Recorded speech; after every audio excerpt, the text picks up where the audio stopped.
Pelajar universiti harus menggunakan pemikiran kritis mereka dan tidak hanya menerima segala kenyataan berunsur kebencian yang dikeluarkan oleh ahli politik, kata Perdana Menteri. Bercakap pada sesi dialog bersama sekumpulan pelajar universiti di Bangi Selangor petang tadi, Anwar Ibrahim berkata pelajar tidak seharusnya terpengaruh dengan sentimen kebencian, sebaliknya menggunakan kebijaksanaan mereka dengan membuat penilaian sendiri. Dalam tiap program ke negeri-negeri, saya beri tumpuan untuk menemui anak muda kerana mereka berhak tahu keadaan sebenar di dalam negara. Dan saya anjurkan, tak apalah kalau tak setuju dengan saya atau kata tak cukup, buat penilaian baca banding. Itu yang saya buat, pemikiran kritis selain daripada kreatif.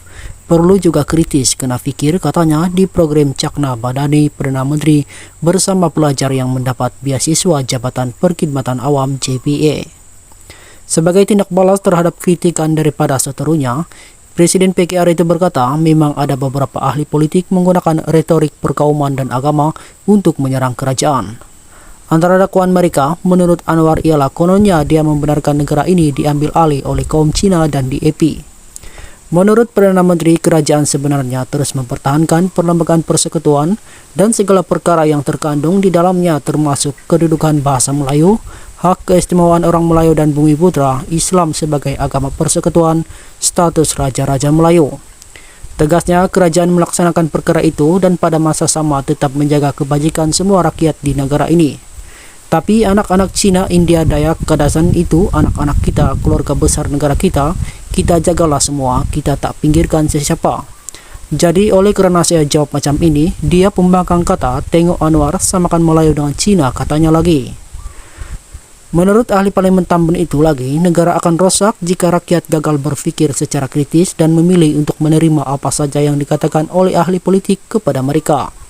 Belajar sampai lulus universiti, kadang-kadang ada PhD, tapi bila orang kata, oh orang Melayu akan ditekan, habis kita. Ini Anwar suruh Cina kontrol kawan negara DAP yang jaga. Lepas itu yang mendengar kata ya, jadi itu yang saya minta, berfikiran kritis kerana kita nak selamatkan masa depan kita, katanya.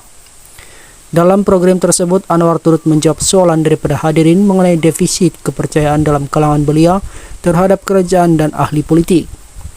Mengulas mengenai perkara itu, dia mengakui keadaan politik negara mungkin menyebabkan golongan belia hilang kepercayaan terhadap pemimpin negara. Katanya, golongan muda kecewa kerana melihat ramai pemimpin politik hanya menabur janji kosong, mengeluarkan fatwa dan pada bila-bila masa dan mengikut selera politik mereka selain menfitnah sesama sendiri. Tambah Anwar, politik yang melampau menyebabkan golongan muda keliru dan merasakan kepentingan mereka tidak diutamakan. Bagaimanapun, Perdana Menteri memberitahu golongan pelajar tidak seharusnya hilang keyakinan terhadap kerajaan sedia ada kerana ia bekerja keras untuk melaksanakan reformasi negara termasuk menentang sebagai amalan rasuah yang telah parah. Anak-anak hadirin harus tahu bahawa balik keyakinan kembalikan kepercayaan, kita berusaha sedaya upaya, tak mudah. Ingat senang nak lawan perasuah besar, dia dah kumpul berbilion ringgit, tapi kita lawan kerana iltizam, katanya.